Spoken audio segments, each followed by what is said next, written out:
오늘 은혜 받으실 하나님의 말씀은 신약성경 누가복음 17장 1절로 10절의 말씀입니다. 누가복음 17장 1절로 10절의 말씀. 예수께서 제자들에게 이르시되 실족게 하는 것이 없을 수는 없으나 있게 하는 자에게는 화로다. 저가 이 작은 자 중에 하나를 실족케 할지인데 차라리 연자 맷돌을 그 목에 매기우고 바다에 던지는 것이 나으리라. 너희는 스스로 조심하라. 만일 네 형제가 죄를 범하거든 경계하고 회개하거든 용서하라. 만일 하루 7번이라도 네게 죄를 얻고 7번 네게 돌아와 내가 회개하노라 하거든 너는 용서하라 하시더라. 사도들이 주께 여짜오되 우리에게 믿음을 더하소서 하니 주께서 가라사대 너희에게 겨자씨 하나할 만한 믿음이 있었다면 이 뽕나무들어 뿌리가 뽑혀 바다에 신규를 하였을 것이요 그것이 너희에게 순종하였으리라. 너희 중에 누구에게 밭을 갈거나 양을 치거나 하는 종이 있어 밭에서 돌아면 저더러 곧 와 앉아서 먹으라 할 자가 있느냐. 도리어 저더러 내 먹을 것을 예비하고 띠를 띠고 나이 먹고 마시는 동안에 수종을 들고 너는 그 후에 먹고 마시라 하지 않겠느냐. 명한 대로 하였다고 종에게 살이하겠느냐. 이와 같이 너희도 명령받은 것을 다 행한 후에 이르기를 우리는 무익한 종이라 우리의 하여야 할 일을 한 것뿐이라 할지니라. 아멘. 기도하시겠습니다. 잠조신 아버지 감사합니다. 오늘 부족한 점에서 오셔서 감히 하나님의 말씀을 태어나게 하여 주시니 감사합니다. 성령께서 종의 입술에 기름부심이 넘치게 하시고 성대에 기름 부으셔서 오늘 말씀을 태어날 때 이 말씀 가운데 사람의 세미한 음성이 들리게 하시고 이 말씀 듣고 순종하고 행함이 있는 삶 믿음 가지고 주께 영광 돌리는 우리 모두가 되게 도와주옵소서.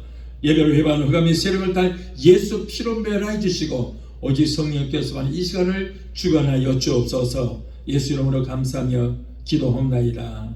아멘. 할렐루야. 오늘은 누가복음 17장 1절로 10절을 본문들에서 현대 교인들의 소원이라고 하는 제목으로 함께 은혜를 받고자 합니다. 사람이 이 세상을 살아가는데 소망이 없다면 삶의 의미를 모르고 불행한 삶을 살게 될 것입니다. 그래서 사람들은 저마다 다 크든 작든 소망을 가지고 살아가고 있어요. 어떤 사람은 높은 명예를 얻는 것을 소망으로 삼는 사람이 있고 집 없는 사람은 자기의 집을 갖기를 소망하면서 살아가고 있습니다. 또한 육신의 병을 얻어서 오랜 기간 동안 병석에 누워서 고통을 당하고 있는 이 환우들은 속히 남들처럼 건강하여져서 마음껏 활동하기를 소원할 것입니다. 이렇듯 개인적으로도 소원이 있고 가정적으로도 다 소원이 있습니다. 또한 국가적으로도 속히 나라가 부강하여서 선진국이 되고자 하는 그런 소원이 있습니다. 자, 그렇다면 우리 그리스도인들의 소원은 무엇일까? 여러분들의 소원은 무엇입니까? 하나님은 솔로몬에게 나타나셔서 너의 소원이 무엇이냐고 물을 때에 솔로몬은 이 나라 백성들을 하나님의 말씀으로 잘 치료할 수 있도록 지혜를 원합니다. 지혜를 소망합니다. 지혜를 주시옵소서라고 했어요. 자기의 부귀영화를 위해서 구하는 것이 아니고 맡겨진 백성들을 잘 치리하기 위해서 지혜가 필요하다는 거예요. 하나님께서는 지혜와 더불어서 더 많은 부까지도 주셨던 것입니다. 엘리사는 그의 선생 엘리야가 승천하기 전에 내가 네게 어떻게 하랴 라고 물었을 때에 엘리사는 대답합니다.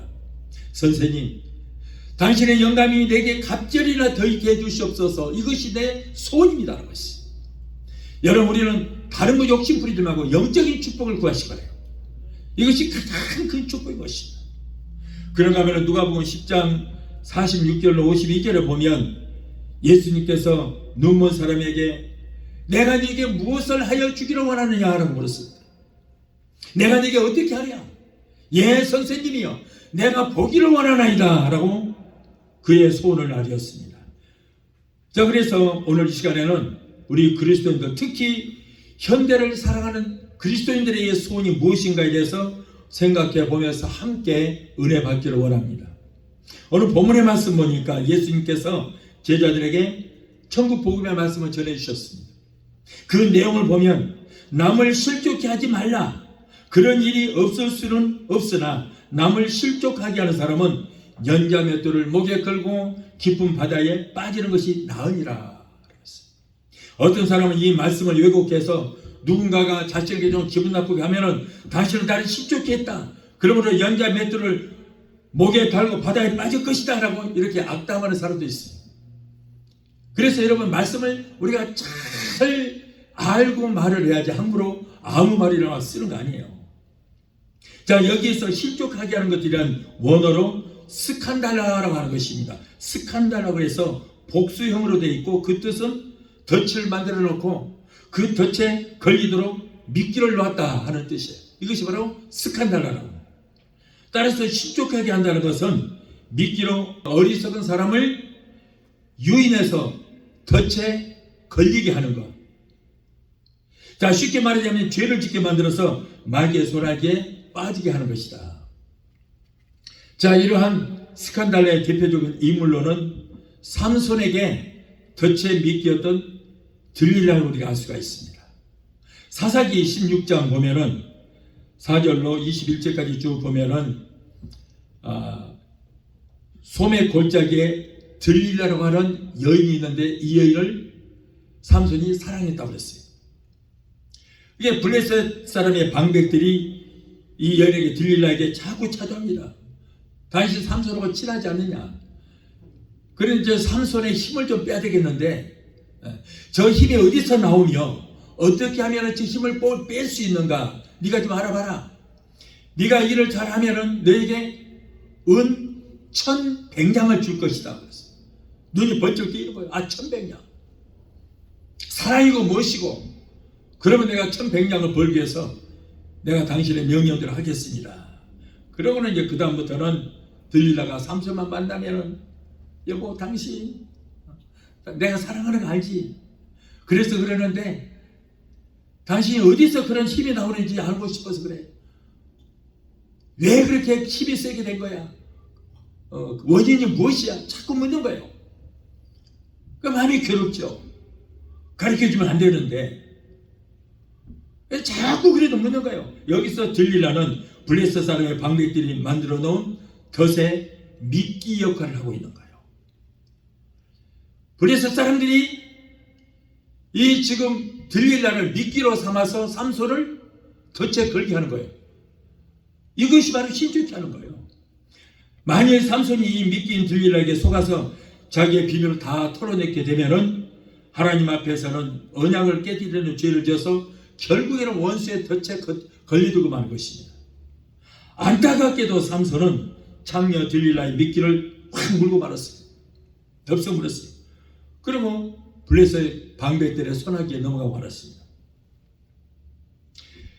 자, 21절에 보면은 날마다 와서 재촉을 하는 거예요.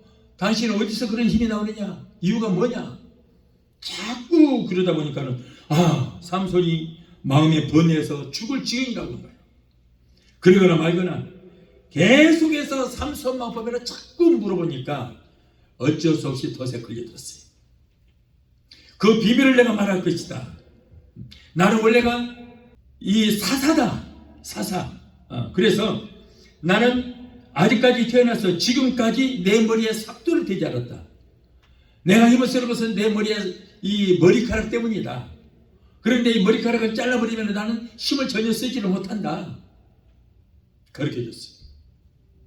그러니까는 이 들릴라가 블레셋 방백들을 불러서 자, 내가 그 비밀을 알았습니다. 그러니 내게 은 1,100개를 주십시오. 주었어요. 그래서 그 방법을 가르쳐 주는 거예요. 자, 그렇다면은 여기까지 왔으니 이제는 저 사람의 머리카락을 자르기까지 네가 좀 도와주라. 그래서 들릴라가 하루는 삼손을 불렀습니다. 그리고는 자기야, 내가 당신 사랑을 알지? 내 무릎을 베고 자. 그걸 재워버렸어요. 잠들고 있는데 블레셋 방백들을 불러다가 머리카락을 7개를 잘라버린 거예요. 자, 그래서 이제 힘을 못 쓰게 됐습니다. 들릴라가 이제 당신은 머리카락이 잘렸으니 힘을 못 쓸 것이다. 그러니까 아니야, 무슨 소리야, 나는 여전히 힘이 있어.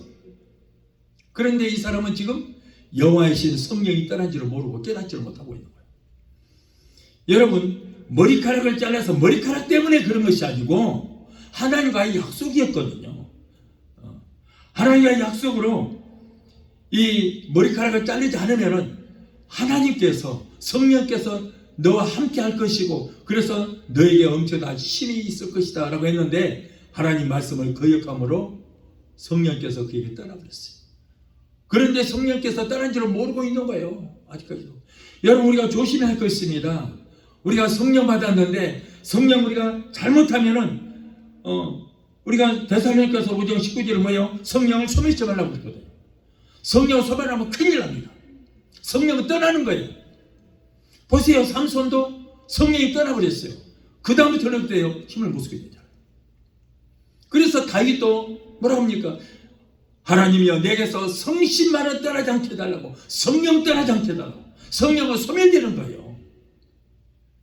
우리가 열심히 신앙생활하지 않고 하나님 앞에 범죄하면 성령은 떠나버리는 것입니다. 그런데 사람들이 성령이 떠나는 걸 모르고 있는 거예요. 오늘 삼손도 성령이 떠난 것을 깨닫지를 못하고 있더라. 자, 결국엔 어떻게 됐습니까? 블레셋 방백들이 와서 체포를 했어요. 끈으로 묶었습니다. 눈가를 뽑아버렸어요.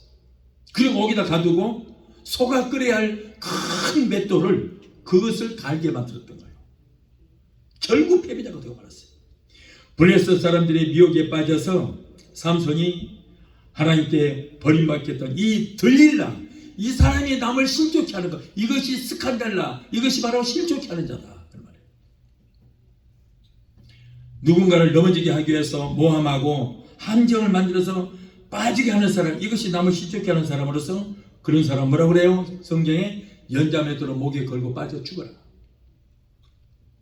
마귀가 가장 전형적인 방법으로 미혹하고 유혹을 해서 이렇게 범죄하게 만드는 것입니다. 기생의 들릴라처럼 마귀에게 조종당하는 악인들은 하늘의 지혜가 없는 어리숙한 그런 사람들을 세뇌시키거나 가스라이팅해서 죄를 짓게 만드는 것입니다. 사랑하는 성도 여러분, 마귀가 공중 권세를 잡은 이 세상에는 실족케 할 수 있는 것들이 너무나도 많습니다. 너무나도 많습니다. 남을 해롭게 하고 무너뜨리고 파멸시키기 위해서 파놓은 함정들이 이곳저곳에 널려 있습니다. 그리고 그 함정에 빠져서 허우적거리는 사람들이 얼마나 많은지 모릅니다. 그런데 우리 주님은 남을 실족케 하는 사람에게 화가 있으리라 그랬거든요. 화가 있으리라. 여기서 말하는 화는 하나님의 심판과 그로 인한 재앙을 말하는 거예요. 화가 있을 것이다. 하나님의 놀라운 너에게 심판이 있을 것이다. 하나님의 너에게 재앙이 있을 것이다. 그러므로 빛의 자녀로 부름받은 저와 여러분들, 하나님의 자녀들은 결코 사람들에게 이렇게 실족케 하는 마귀의 미끼가 되어서는 안 되는 거예요. 만일 하나님의 백성이면서 남을 실족케 하는 이런 일들에 관여하는 그런 사람들에게는 하나님의 엄청난 화가 임하게 될 것입니다. 하나님의 회초리와 징계가 있을 것이고 말로는 다 표현할 수 없는 엄청난 비참한 일을 당하게 될 것입니다. 그리고 그의 영혼은 결국 불과 유황으로 들 불못에 던짐을 받게 될 것입니다. 남을 실족케 하는 사람, 이것이 받아야 할 화, 이 화의 내용이 기록되어 있어요. 그것은 뭐예요? 연자맷돌을 목에 걸고 바다에 빠져 죽어라. 고대 로마나 수리아 그리고 그리스에서는 공공질서를 파괴하거나 안녕을 어지럽히는 그런 사람은 목에다가 연자맷돌을 걸었어요. 연자맷돌을 걸어서 바다에다가 빠져버렸어요. 그런 사형 방법이 있었던 것입니다. 그는 사회에 해를 끼칠 뿐 사회에 존재할 가치가 없기 때문에 너는 차라리 목에다가 연자맷돌을 걸어서 죽어라. 바다에 빠뜨려버린 그런 사형 제도가 있었어요. 그런데 남을 실족케 하는 사람이 이런 유의 해악한 사람이다. 그러므로 여러분 절대 남에게 해를 끼치지 말아야 돼요. 큰일 납니다. 하나님이 보고 계시고 하나님이 알고 계시잖아요. 일반적으로 남을 실족시키는 그런 비열한 죄악들이 있습니다. 근거 없는 헛소문을 퍼뜨리는 행위, 남을 모략하고 중상하는 그런 행위, 자기 이익과 이기심을 위해서 거짓 증거하는 그런 행위, 이유 없이 남을 미워하고 무시하고 시기하고 질투하는 그런 행위들, 자, 이것들이 뭐예요? 남을 실족케 하는 것이다. 그런데 우리 주님은 그런 사람은 차라리 더 이상 이 땅에 존재할 가치가 없다, 연장 것들을 목에 걸어서 물에 빠져 죽어라, 그것이 오히려 낫다는 거예요. 또한 스스로 조심하라고 했습니다. 모든 일에 경거망동하지 말고 겸손한 자가 되어라. 고린도전서 10장 12절에 그런즉 선줄로 생각하는 자는 넘어질까 조심하라 라고 했어요. 형제가 죄를 범하거든 경계하고 회개하면 용서하고 7번이라도 용서하라. 오늘 말씀이 이렇게 증거하고 있습니다. 이와 같은 주님의 가르침을 들은 제자들은 그렇게 할 수 있는 그런 능력도 없고 무슨 말인지 알지도 못하겠는 거예요. 그래서 예수님 앞에 우리가 감당할 수 있도록 우리에게 믿음을 더해달라고. 우리가 예수님 말씀대로 살 수 없을 것 같습니다. 도저히 불가능합니다. 자, 여러분의 생각은 어떻습니까? 자, 첫째로 예수님의 제자들의 소원이 그렇다면 무엇이었을까? 예수님의 제자들의 소원이 무엇이었을까? 본문 5절의 말씀에 제자들은 예수님께 우리에게 믿음을 더하여 주시옵소서라고 했어요. 이때 상황으로 보아서는 제자들로서는 주님께서 가르쳐 주시는 복음, 이 천국 복음을 실천하기에는 너무나도 자신들의 역량이 부족하고 믿음이 부족하기 때문에 그걸 깨달았어요. 그래서 우리의 믿음으로는 예수님께서 우리에게 분부하신 말씀대로 살 수가 없을 것 같습니다. 그러므로 우리에게 믿음을 더하여 주시옵소서라고 부탁을 했어요. 예수님과 제자들의 3년간의 생활 중에서 이때처럼 제자들이 솔직하고 신앙적으로 순수하고 열정적인 믿음을 가졌던 때가 없었습니다. 서로가 높아자고자 했고 서로가 우두머리가 되고자 하기만 했지, 싸우기만 했지, 우리에게 믿음을 더해달라고, 우리가 신앙생활을 잘할 수 있도록, 믿음이 부족해서 못하니 믿음을 달라고 이렇게 해본 일이 없었던 거예요. 처음이에요.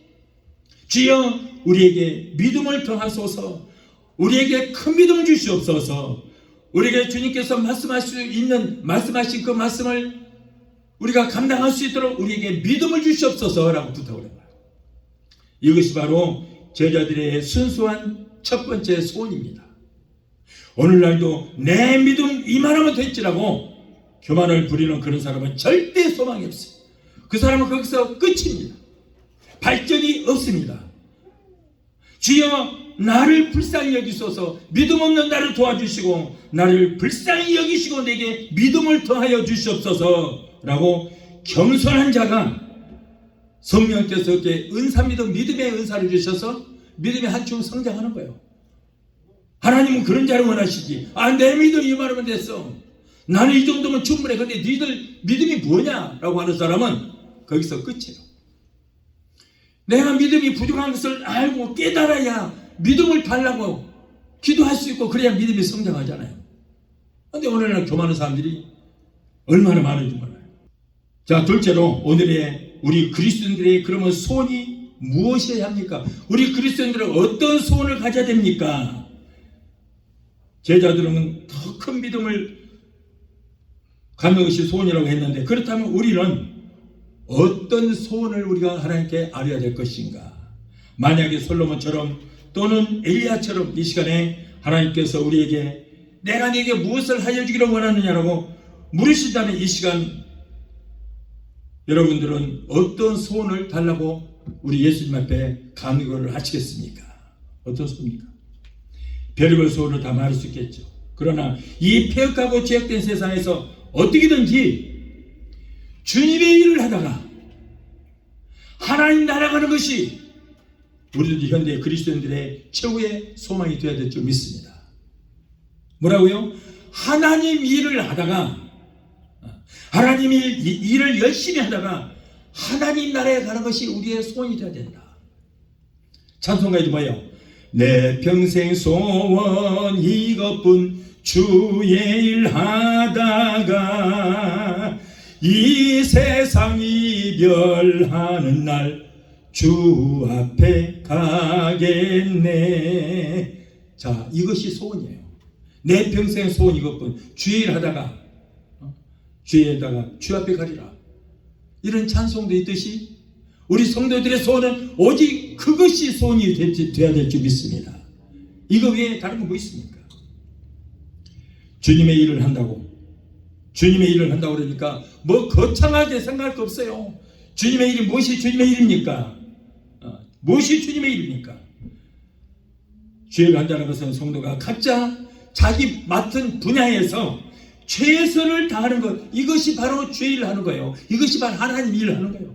어떤 사람은 주일을 한다고 하니까 아이고 그러면 목사님 이 나이에 내가 목사가 돼야 됩니까? 선교사가 돼야 됩니까? 질문하지만 그게 아니에요. 목사만 주일을 하는 거 아니에요. 선교사가 어디 오지에 가서 선교한다고 그것만 주일을 하는 것이 아닙니다.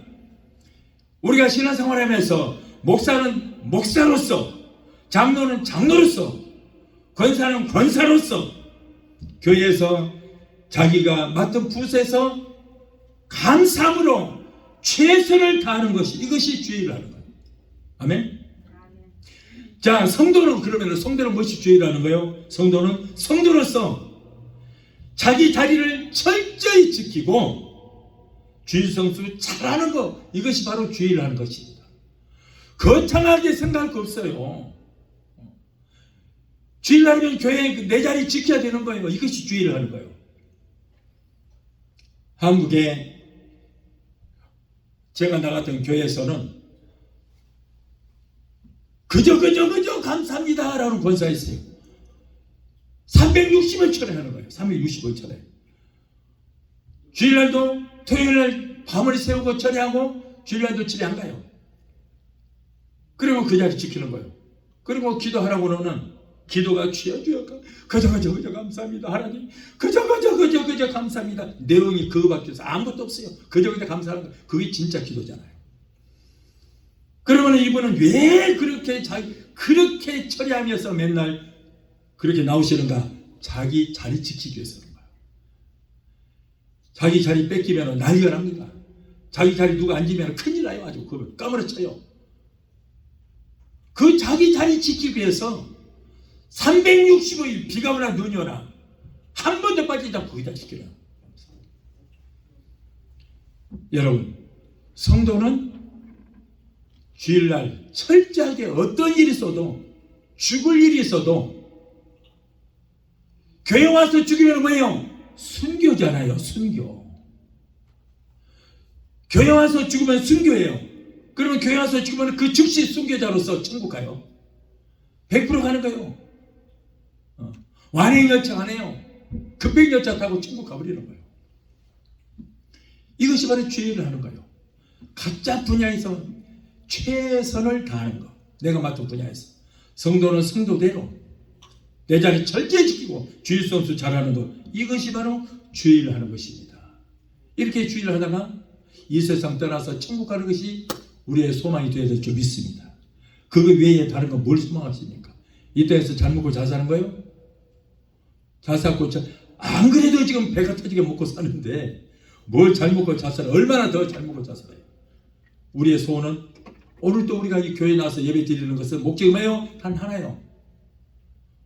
이렇게 예배 드리다가 우리가 천국 가는 것이 우리의 소망이잖아요. 그거 하나 바라보고 오늘 나왔어요. 그래서 여러분, 우리가 교회 나와서도 영과 진리로 마음과 뜻과 정성을 다하여 하나님이 받으시는 예배를 드려야 돼요. 가인과 아벨은 똑같이 하나님의 배 제사를 드렸습니다. 그런데 가인의 예배는 받았어요? 안 받았어요? 안 받았어요. 가인의 제사는 안 받았어요. 가인의 예배는 안 받았다 그 말이에요. 아벨의 예배만 받은 거예요.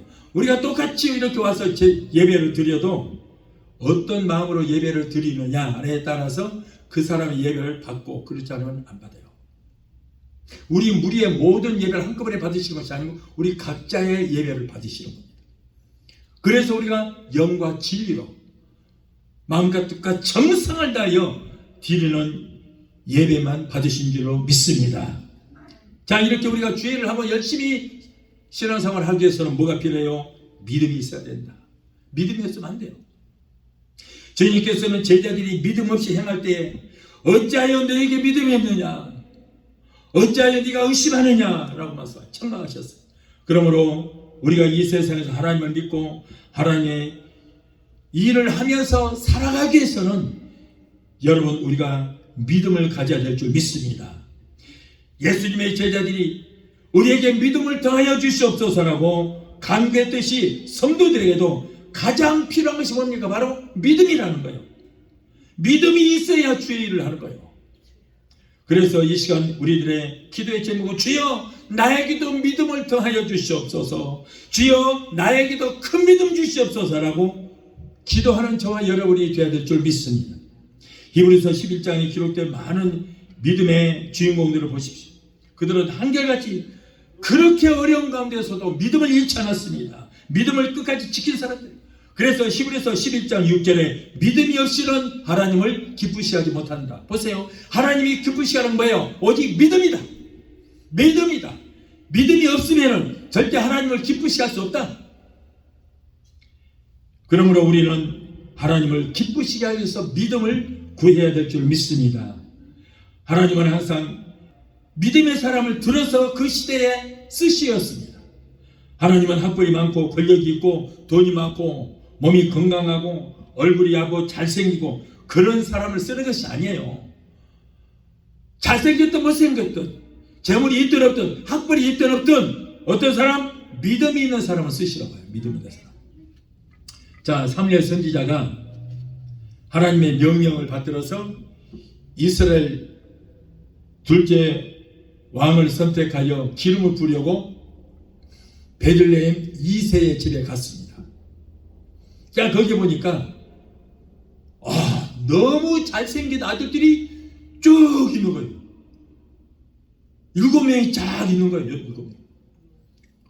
그 중에서 이제 첫째 아들 엘리압이라고 하는 아들을 봤습니다. 그런데 너무나도 잘생겼고요, 키도 크고 아주 준수하고 완전히 인테리처럼 생겨서 왕처럼 생겨 있는 거예요. 그래서 사무엘 선지자는 이 사람을 하나님께서 택하셨나 보다. 그리고 이 사람에게 기름을 부어서 왕으로 세우려고 했습니다. 그랬더니 하나님께서 아니다. 엘리압이라고 하는 이 아들은 누가 봐도 외모가 왕으로 택함을 받을 만큼 준수한 사람이 어디 한 곳에 봐도 조금도 빈틈이 없는 거예요. 너무 잘생겼어요. 그러니까는 아마 사무엘은 이 사람이 하나님께 왕으로 선택받은 사람인가 보다 했지만 하나님께서 아니라는 거예요. 사무엘상 16장 7절에 여호와께서 사무엘에게 이르시되 그의 용모와 키를 보지 말라. 내가 이미 그를 버리노라. 내가 보는 것은 사람과 같지 아니하니 사람은 인간의 외모를 보거니와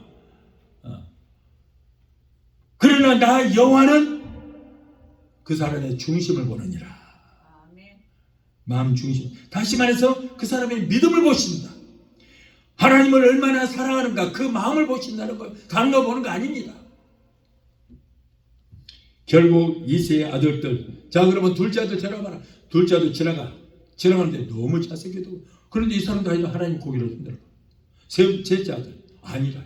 넷째 아니라. 자 7째까지 다 봤어요. 그러면 이제 자식이 없는가? 이것뿐이요? 아니요. 하나가 있는데 그 이 사람 많아요.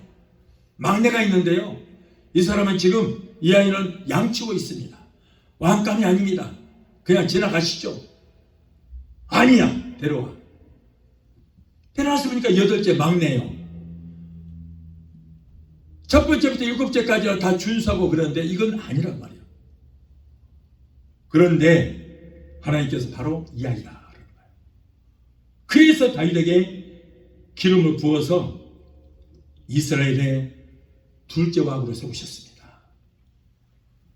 하나님은 볼품없는 다윗을 이렇게 선택하셨어요. 왜 선택했을까? 왜 이런 아들을 선택했을까? 그 답은 사도행전 13장 22절에 있어요. 왜 다윗을 선택했는가? 그 준수한 용모를 갖춘 아들들은 다 하나님이 물리치시고 아니라고 그러시고 왜 이렇게 가장 볼품없는 아이를 택하셨나? 사도행전 13장 22절에 다윗을 왕으로 세우시고 증거에 가라사대 내가 이새의 아들 다윗을 만나니 내 마음에 합한 자라. 내 마음에 꼭 드는 사람이다. 이 아이만이 내 뜻을 이룰 것이다. 이렇게 말씀한 거예요. 무엇 때문에 했다가요? 내 마음에 합한 사람이라. 내 마음에 꼭 드는 자다. 기왕이면 우리들도 하나님 마음에 합한 사람이 되어서 이 시대에 크게 쓰임받는 하나님의 일꾼들이 다 되게 되시기를 예수 이름으로 축원합니다. 우리 주님은 항상 믿음 있는 사람을 칭찬하시고 믿음 있는 사람을 기뻐하시고 그 사람의 병도 고쳐주셨어요. 내 믿음대로 될지어다. 내 믿음이 너를 구원하였다. 따라 안심하라. 내 믿음이 너를 구원하였으니 병에서 놓여 건강하게 될지어다. 그랬잖아요. 믿음이 믿음 모시는 거예요. 내 믿음대로 될지어다. 그리고 내가 이스라엘 민족 중에서도 이만한 믿음인 자를 보지 못하였다. 주님께 인정받는 믿음의 사람이 되기 위해서 우리가 성령으로 충만하여 성령께서 우리에게 주시는 믿음의 은사를 우리가 받아야 하나님께 인정받는 믿음의 사람이 될 수 있게 되는 것입니다. 제자들이 우리에게 믿음을 더해달라고 했듯이 우리도 큰 믿음의 용사들이 되기를 바랍니다. 그것을 우리가 소망해야 되는 겁니다. 그게 우리의 소원이 되어야 돼요. 그래서 믿음으로 하나님께서 각자에게 주시는 사명을 잘 감당하다가 주께서 오라 하시는 날 우리 모두가 주님 앞에 가야 될 줄로 믿습니다. 자, 셋째로 예수님의 대답입니다. 믿음을 더해달라는 제자들의 요청에 주님께서는 두 가지의 대답을 하셨어요. 첫 번째 대답의 말씀은 너희가 겨자씨만한 믿음만 있어도 능치받을 일 없다. 아이 큰 믿음 주시라고 그랬더니 예수님께서는 너희가 겨자씨만한 믿음만 있어도 능치 못함이 없다. 본문 6절에 주께서 이르시되 너희에게 겨자씨 한 알만한 믿음만 있었더라면 이 뽕나무대로 뿌리가 뽑혀 바다에 심겨라하였을 것이요 그것이 너희에게 순종하였을 것이다. 네. 지금 제자들은 큰 믿음 달라고 하는데 예수님께서 말씀하시기를 너희가 겨자씨 한 알만한 믿음만 있어도 불가능한 일이 없을 것이다 라고 합니다. 이 말씀은 여러분 우리에게 지극히 작은 겨자씨 한 알만한 믿음도 우리에게 없다는 거예요. 우리에게 없어. 겨자씨 한 알만한 믿음만 있어도 저 눈사람 저 태평양 바닷가로 옮겨질지어다 하고 명령하고 믿으면 그대로 될 것이다 그랬어요. 그런데 안 되는 것이 왜 그래요? 겨자씨 한 알만한 믿음도 없기 때문이다. 여러분 겨자씨에 한 알만한 믿음이라고 하니까 무시하지 마십시오. 그 조그마한 눈에 보이지 않거든요. 겨자씨 저는 봤어요. 이렇게 보고 있으면은 숨 쉬면은 그냥 날아가고 없어요. 코 속으로 쏙 들어가요. 하도 작으니까 가볍고. 그런데 그렇게 눈에도 보이지 않는 작은 겨자씨가 크게 되면 어떻게 돼요? 2m까지 3m까지 커요. 열매를 맺고 새들이 거기다가 집을 짓고 살 수 있을 정도로 사람들이 그 그늘 밑에서 쉬어갈 정도로 이렇게 큰 나무가 되는 거예요. 그러니까 아무리 겨자씨만한 믿음도 여러분 이렇게 큰 믿음을 잘 사용하면 큰 믿음이 될 수 있다. 또한 이 말씀의 뜻은 모든 것이 사람의 욕심으로 되는 것이 아니라 오직 하나님의 능력으로만 된다. 처음부터 큰 믿음 달라고 하는 것은 바로 욕심이었기만입니다. 아니 큰 그릇도 못 되고 그릇은 간장 종개기만 하는데 여기다가 큰 것을 담으려면 되겠어요? 들어가겠어요? 못 들어가요. 그러므로 큰 욕심 부리지 말고 지금 현재 자기에게 각자 부여된 책임을 다할 때에 최선을 다할 때에 내 힘으로 불가능한 것도 가능하게 될 수 있고 뽕나무도 바다로 옮기는 그런 기적의 역사도 창출해낼 수 있다. 그런 말씀인 것입니다. 그래서 지극히 작은 어떤 직분이라도 깨째쩍 이런 직분 하지 말고 모두가 다 그 직분은 하나님께서 그 사람에게 감당할 만한 직분을 주신 거예요. 큰 직분을 맡은 자들은 그 큰 직분을 감당할 만한 능력이 되니까 주신 거고 작은 직분을 맡겨주신 것은 그 사람은 아직은 믿음이 작은 직분을 감당할 수 있을 정도 되기 때문에 그 정도를 맡겨주시는 것입니다. 그러나 작은 직분이라도 내가 최선을 다할 때 하나님은 더 큰 직분도 맡겨주신다. 아멘. 그런데 자기가 해야 되는 거 하지 않고 자기의 마땅히 할 의무도 하지 않고 욕심만 부린다면 그 사람은 큰 믿음을 가질 소유자가 될 수 없다. 예를 들어서 집사의 직분도 다 감당하지 못하면서 그 이상의 것 내게 장로, 권사를 주십시오 한다고 해서 되겠습니까? 문제가 생기는 거예요. 집사 직분도 감당하지 못하면서 그런 직분 맡기면 할 수 있겠어요? 먼저 집사로서 자기가 해야 할 의무와 책임을 다할 때, 충성할 때에 그 다음에 더 큰 책임과 직분을 주시고 거기에 맞는 능력과 은사까지 주시는 거예요. 여러분에게 일을 맡기실 때 그냥 맡기지 않습니다. 그 일을 감당할 수 있는, 감당할 만한 능력을 똑같이 같이 주시는 거예요. 그 직분을 감당할 수 있는 능력을 주시는 거예요. 자, 두 번째 대답은 순종하고 겸손히 주의 종의 사명을 감당하는 것이다. 주의 종의 사명. 종의 사명.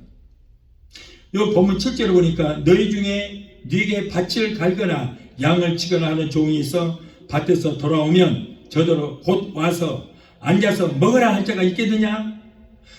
도리어 저더러 나의 먹을 것을 예비하고 띠를 띠고 나의 먹고 마시는 동안에 너는 내게 수종 들고, 그리고 내가 다 먹고 난 다음에 너는 그때부터 먹고 마시라 하지 않겠느냐? 명한 대로 한다고 해서 종에게 살해하겠느냐라고 했어요. 하루 종일 종이 들에서 일을 하고 돌아오면은 아이고 수고했다 고생했다 하고 밥도 차려주고 밥 먹어라 식사를 할 수 있겠느냐? 아니다, 그렇지 않는단 말이에요. 그런데 종이 하루 종일 일을 하고 와서 집에 돌아오면은 또 주인을 위해서 밥상 심부름하고 또 시중을 들고 해야 한다는 거예요. 그러면 그렇게 했다고 해서 칭찬하느냐? 아니, 칭찬 나눠주는 것입니다. 그러면 왜 그렇게 칭찬을 못 받아서 그렇게 일을 하느냐? 종이기 때문에 그렇게 해야 된다. 그렇게 하는 것이 당연하다. 10절 말씀에 이와 같이 너희도 명령받은 것을 다 행한 후에 이르기를 우리는 무익한 종이라 우리의 해야 할 일을 한 것뿐이라 아니라.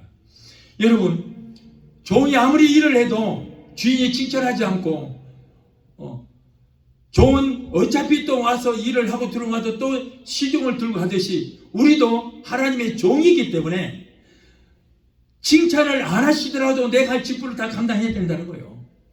누가 알아주든 알아주지 않든, 왜? 나는 종이기 때문에 종으로서의 사명을 다 감당하라. 이것이 바로 종의 바른 자세요, 모범적인 그리스도의 표상이다. 종은 하나님 앞에 무엇인가를 바라고 칭찬을 위해서 일하는 것이 아니다. 뭔가 대가를 바라고 하는 것이 아니다. 내가 이렇게 하나님 일을 하면 하나님께서 내게 축복해 주실 것이다. 그 축복 바라고 하는 것이 아니다. 바라지 마라. 바라지 마라. 너는 종이기 때문에 그냥 종으로서 순종하고 겸손히 종의 사명만 감당하라, 그런 말이에요. 그것이 종의 할 일이지 뭔가 대가를 바라고 칭찬받기 위해서, 상급받기 위해서, 축복받기 위해서 하는 것이 아니다. 주의 종이기 때문에 그냥 겸손히 종의 사명을 감당하라, 그런 말씀이에요. 자, 그러므로 우리 성도들은 먼저 명령받은 일을 잘, 우리가 아까 그랬잖아요. 우리의 소원이 뭐라고요? 주의 일을 하다가 이 세상 떠나서 주님 앞에 가는 것이 우리의 소망이라고 그랬어요. 자, 그러기 위해서는 주의 일을 하면서 대가 바라고 하지 말라는 거예요. 칭찬받기 위해서 하지 마라. 그냥 주의 종이기 때문에 겸손히 순종하면서 하라. 하나님께서 갚아주실 것이다. 여러분, 오직 우리가 할 일은 하나님 말씀에 순종하는 것 뿐인 줄 믿습니다. 순종하면 다 하나님 축복해 주시는 거예요. 축복해 달라고 하지 않아도 알아서 축복해 주시는 것입니다. 순종하는 사람을 크게 들어 쓰십니다. 말로만 순종하는 것이 아니라 몸으로 행하는 그 실천이 있어야 된다. 그래서 야고보서 2장 14절에 내 형제들아, 만일 사람이 믿노라 하고 행함이 없으면 무슨 유익이 있으리요? 그 믿음이 능히 자기를 구원하겠느냐? 야고보서 2장 17절에 이와 같이 행함이 없는 믿음은 그 자체가 죽은 것이다. 자, 오늘날 많은 사람들이 아마 이런 말씀 들어봤을 거예요. 여러분, 많은 분들이 말하기를 구원은 행위로 구원받는 것이 아니라 오직 믿음으로만이 구원을 받는다. 그런 말씀 많이 들어보셨죠? 네. 믿음으로만이 구원을 받는다. 그러나 우리가 확실히 알아야 할 것이 있어요. 행위로 구원받는 것이 아니라 할지라도, 우리가 아무리 잘 믿는다 할지라도 행함이 없는 믿음으로는 구원을 절대 받을 수 없어요. 아멘. 행함이 없는 믿음은 죽은 믿음이기 때문에 구원을 받을 수 없습니다. 행함으로 구원을 받는 것이 아니고 믿음으로 받는다. 그런데 믿는다 할지라도 우리가 행함이 없으면 그 믿음은 가짜다. 가짜. 여러분, 믿음은 들음에서 나며 들음은 그리스도의 말씀으로 말미암습니다. 우리가 아무리 하나님 말씀을 많이 읽고 들어서 말씀을 많이 알고 아는 말씀을 믿는다 할지라도 믿는다고 다가 아니에요. 믿는다 할지라도 말씀대로 순종하지 아니하고 말씀대로 행하지 아니하면 그 믿음은 죽은 믿음이요 거짓 믿음이요 안 믿는 사람보다 더 악하다. 그런 사람이 어떻게 구원받아서 하나님 나라에 갈 수 있겠습니까?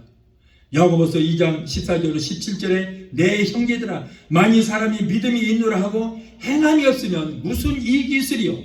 그 믿음이 능히 자기를 구원하겠느냐고 했어요. 만일 형제나 자매가 헐벗고 일용할 양식이 없어요. 지금 배가 고파 죽어가고 있어. 그런데 너희 중에 누구든지 그에게 이르기를 아유 왜 그렇게 배를 털탈 걷고 그래 누워있어?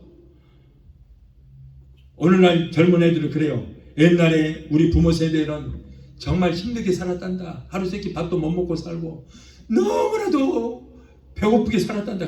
아니 그러면 남해라도 끓여면 교회 갔다 골반이 오세요. 그 시대에 남해 있었어요? 없어.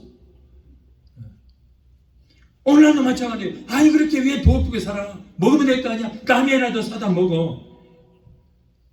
그러지 말고 라면을 사다 주든가 아니면은 라면을 살 돈이라도 줘야 될 거 아니에요. 주지도 않으면서 그렇게 말로만 하면 이런 것은 무슨 이익이 있으리요? 이와 같이 행함이 없는 믿음은 그 자체가 죽은 것이다. 이건 믿음이 아니라고 말해요. 불쌍한 사람 오면 도울 줄 알아야지. 말로만 배고프면 지금 보고 있잖아요. 아 왜 그렇게 탔다 굴고만 있어? 부지런히 일도 하고 벌어서 좀 맛있도 사먹지 그래 왜 그따구로 살아? 이런 짓거리 하지 마라. 배고픈 사람 있어 먹이라. 사다 주든가 돈이라도 줘라. 왜 젊은이들 그따구로 사냐? 그런 소리 하지 마라. 그런 것도 못하면서 무슨 믿음이라고 그러냐? 아멘 할렐루야 믿습니다 한다고 해서 그것이 행함에 있는 믿음이라고 할 수 없다는 거예요. 주여 믿습니다. 믿습니다. 아멘 주여 믿습니다. 그게 믿음이 아니라는 거예요. 그것이 가짜라는 거예요. 행함이 없어. 그냥 말로만 믿는다는 건 뭘 믿어? 성경에 기록된 말씀 믿어. 아니 믿는다. 그 성경에 기록된 말씀을 믿는다고 그것이 믿음이 아니라는 거예요. 그거 가짜야. 믿었으면 말씀대로 순종하고 행함이 있어야 될 거 아니에요. 하나님께서 시킨 대로 행함이 있어야 될 거 아니냐고. 하나님께서 이렇게 하라고 그러면 해야 될 거 아니냐고. 그것도 하나님에서 무슨 놈의 믿음이 좋다고 주여 믿습니다. 가짜라고 말이에요. 더 악하다 그 말이에요. 악하다. 성경은 지금 그렇게 말하고 있어요. 하나님께서는 원수까지도 사랑하라. 오늘 성경에 보니까 7번씩 이런 분이라도 용서하라. 내 이웃을 사랑하라. 분명히 그랬거든요. 그러면 말씀대로 내가 원수까지도 사랑해야 되잖아요. 내 이웃을 사랑해야 되잖아요. 7번씩 이름이라도 용서해야 되잖아요. 그것이 믿음을 행함 있는 믿음이라 그 말이에요. 그런데 그것 하지 못하면서 주여 믿습니다 믿습니다 가정한 짓거리 하지 마라. 그건 믿음이 아니다. 그건 죽은 믿음이다. 가짜다. 악한 것이다. 그런 말씀. 원수까지도 사랑하라고 그랬는데 사랑을 못할 막정 미워하고 시기하고 질투하고 헐떡하면서 그러면서 주여 믿습니다 아멘 이런 가짜다. 여러분 이렇게 오히려 남을 미워하고 시기하고 질투하고 헐떡하면서 주여 믿습니다 한다고 해서 그 영혼이 구원을 받겠느냐? 아니라. 우리가 믿습니다라고 고백한다고 해서 그 믿음을 하나님께서 인정해 주시겠느냐? 아, 너 믿음 참 좋다. 아니다. 내게 있는 믿음을 행함을 통해서 내게 있는 믿음을 행함을 통해서 진정성 있는 믿음인지 하나님 앞에 내 믿음을 증명을 해야 돼요. 말씀대로 순종하고 말씀대로 행해야 돼요. 그래서 하나님께 인정을 받아야 이것이 믿음이다 그 말이에요. 이것이 바로 산 믿음이다. 요한복음 3장 36절에 아들을 믿는 자는 영생이 있고 아들을 순종치 아니하는 자는 영생을 보지 못하고 도리어 하나님의 진노가 그에 머물 것이다 그랬어요. 순종이라는 것은 주께서 원하시는 믿음을 행함을 통해서 실천하는 것이다. 내 이웃을 사랑하라, 이 말씀을 믿느냐? 아멘, 믿습니다. 그리고는 남을 미워해요. 결국은 행함 있는 믿음이 아니잖아요. 이거는. 믿는다고 하면서도 행함으로 그 믿음을 증가하지 못하면 구원은 그저 하나님의 진노가 그에 임할 것이고 연자매들을 목에 걸고 차라리 빠져라. 우리가 구원을 받기 위해서 구원을 받는 목적으로 선한 일을 행한다는 것은 잘못된 일인 것입니다. 구원을 받는 목적으로 선한 일을 하는 것은 잘못된 거예요. 그렇다고 구원을 받지 못하는 거예요. 그러나 우리가 주님의 말씀에 순종하여 말씀대로 선을 행하는 자가 참 믿음을 소유한 자요, 예수 이름으로 선을 행하는 자는 진정성 있는 믿음을 하나님께 확증받는 자지라. 그런 말씀이에요. 성도는 구원을 받기 위해서 선을 행하는 것이 아닙니다. 우리가 구원을 받았고 하나님의 자녀고 천국 백성이기 때문에, 그렇기 때문에 말씀에 순종하여 선을 행하는 거예요. 우리가 당연히 해야 할 도리를 하는 거예요. 그렇지 구원을 목적으로 해서 우리가 선을 행한다고 해서 구원받는 건 아니다. 절대 아닙니다. 그런데 어느 종교적 카톨릭 같은 데는 저 사람들은 선한 일을 많이 해요. 사회 봉사도 많이 해요. 목적이 뭔지 아세요? 구원을 받기 위해서. 그렇게 많이 하면 구원받는다는 거예요. 그러나 구원은 없습니다. 없어요. 목적이 왜? 구원받기 위해서 그 선한 일을 하기 때문에 구원을 받을 수 없는 거예요. 우리는 그리스도인이기 때문에, 우리 주님께서 이렇게 하라고 했기 때문에, 그래서 우리는 구원을 받았고 하나님의 자녀이기 때문에 말씀에 순종하여 그렇게 선을 행하는 것입니다. 이거는 당연한 도리인 줄로 믿습니다. 자, 우리는 무익한 종이라 우리가 해야 할 일을 한 것뿐이다. 이것은 겸손입니다. 자신이 무익한 종이라는 신분을 알아야 돼요. 누가 알아주든 안 알아주든 하나님의 뜻에 따라 순종하고 자기의 일을 다 해야 되는 것입니다. 어떤 사람은 칭찬을 받기 위해서, 여러분 칭찬은 하나님께 받으십시오.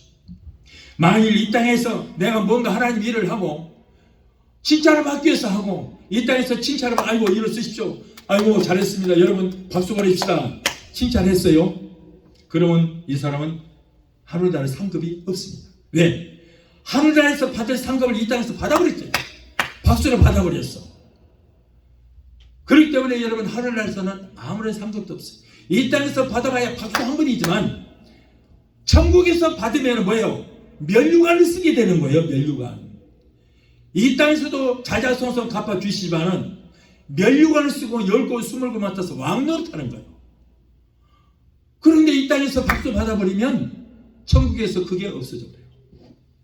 이름도 없이 빛도 없이 주여 나는 주님의 무익한 종입니다. 오직 내가 하기를 했을 뿐입니다. 할 수 있는 겸손한 성도가 되어야 될 줄 믿습니다. 야고보서 4장 6절에 그러나 더욱 큰 은혜를 주시라니 그러므로 일렀으되 하나님은 교만한 자를 물리치시고 겸손한 자에게 은혜를 주신다고 했어요.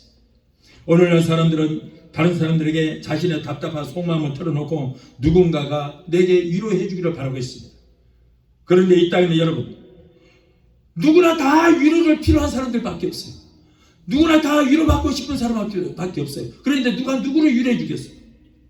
누구나 위로가 필요한 사람일 뿐인데 누가 누구를 위로해 주겠습니까? 교회 안에도 누구나 할 것 없이 다 외롭습니다. 다 고독합니다. 예, 다 답답합니다. 스트레스로 다 고통당하고 있어요. 교회 안에도 다 그래요. 특히 이미 교회는 한국 교회보다 몇십 배 더 심합니다. 다 위로를 받고 싶어하는 사람밖에 없어요. 죄의 종이라고 해서 안 그럴 줄 알아요? 죄의 종이라고 위로가 필요 없을 것 같아요? 아니요. 성도보다 더 있으면 더 있지 덜 하지는 않습니다. 성도들은 성도끼리 모여서 푸념위로 하지만은 죄의 종놈은 누구를 자꾸 무슨 말을 하겠어요? 그래서 죄의 종은 오직 하나님 앞에 기도하는 것입니다. 기도하면 하나님께서 위로해 주시는 거예요. 오직 하나님만이 우리를 위로해 주시고 우리에게 마음의 평강을 주시립니다. 성도 하나님 앞에 답답함을 털어놓고 기도하면 하나님께서 말씀으로 위로해 주시고 마음의 평강을 주시고 그래서 우리가 위로를 받을 수 있게 될 것입니다. 그러나 사람들에게 푸념을 해봤자 흠만 잡히고 조금도 위로가 되잖아요. 하나님만이 우리의 위로자가 되신 줄로 믿습니다. 시편 121편 1절로 2절을 보면 내가 산을 향하여 눈을 들리라 나의 도움이 어디서 올고 나의 도움이 천지를 지으신 여호와께 없습니다. 천지를 지으신 여호와만이 나의 위로자가 되시고 내 모든 형편을 사정하시고 나의 도움이 되시는 것입니다. 그러므로 기도하자는 거예요. 기도하자. 사랑하는 여러분, 하나님께 기도하면 하나님께서 우리에게 위로해 주시는 것입니다. 여러분, 더 큰 믿음을 갖기를 소원하십니까? 큰 기쁨 갖기를 소원하십니까? 귀한 믿을 바에는 남들보다 더 월등한 큰 믿음을 갖기를 소원하고, 남보다 더 큰 기쁨을 받아서 남보다 더 많이 충성하고 봉사하는 것은 당연합니다. 지극히 작은 믿음을 가질지라도 여러분, 그 믿음은 절대 그 믿음의 불씨를 꺼뜨리지 마십시오. 또한 지극히 작은 믿음이라 할지라도 우리가 살아있는 산 믿음을 가지면 엄청난 능력이 나타나게 되어 있습니다. 믿는 나가면서도 행함이 없고 순종이 없으면 그 믿음은 죽은 믿음이다. 또 칭찬을 받으려고 하지 말고, 누가 칭찬을 할지라도 마땅히 내가 종으로서 해야 할 일을 했을 뿐입니다라고 하는 그런 고백을 할 수 있는 사람이 되어야 될 줄 믿습니다.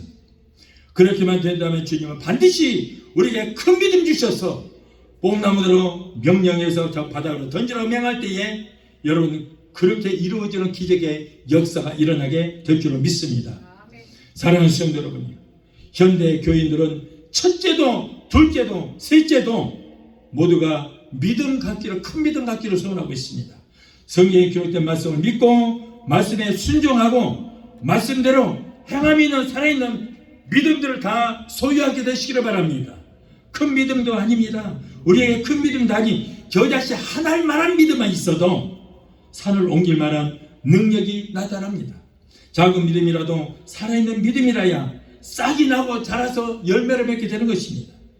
겨자씨만한 믿음은 매우 작고 보잘것없이 보이지만은, 그러나 무한한 능력과 가능성을 가지고 있는 믿음을 의미하는 것입니다.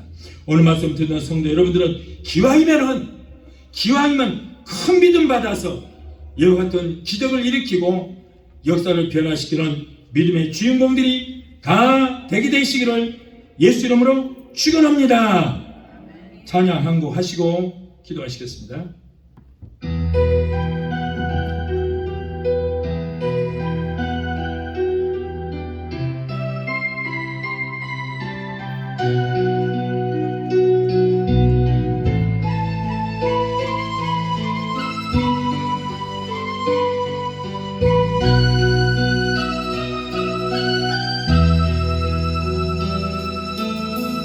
어두운 사망의 골짜기에서 길 잃고 헤매일 때 주님의 은혜가 생명의 빛 되어 날 인도하셨네. 배묻고 더러운 내 영혼 씻겨주시며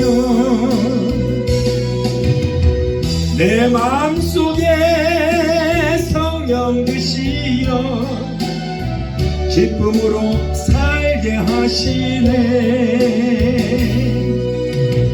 주님께서 사랑이요 생명이요 부활입니다. 절망과 시련의 그늘에서 고통을 당할 때에 주님의 십자가 보혈의 은혜로 날 구원하셨네.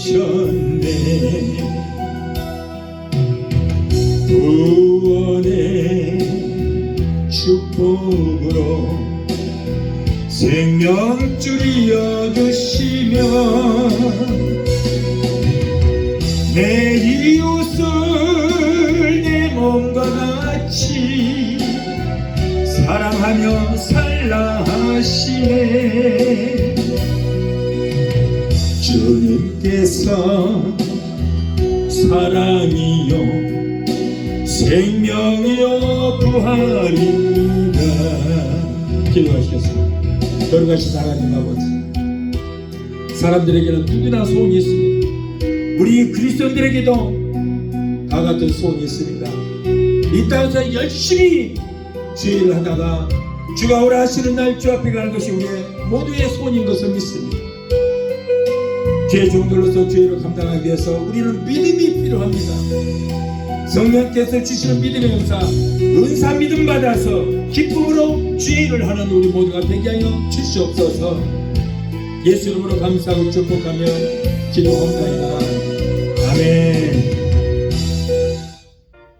지금은 우리 주 예수 그리스도의 그 무한하신 은혜와 아들까지도 아끼지 아니하시고 우리를 위해서 내주시까지 우리를 사랑하시는 아버지 하나님의 그 극진하신 사랑과 보혜사 성령님의 내주 교통 충만 역사하심의 은혜가 오늘 주일예배에 참석하여 말씀으로 의뢰받고 돌아가는 귀한 성도들의 가정과 가족과 직장과 사장과 자녀들과 생각과 모든 범사 위에 영상을 통해 함께 예배 참여하는 사랑하는 귀한 성도들의 저들의 가정과 가족과 직장과 사업장과 자녀들과 생각과 모든 범사 위에 각자 섬기는 교회 위에 베데스다 순복음교회 지금부터 영원토록 함께 하시기를 간절히 축원하옵나이다.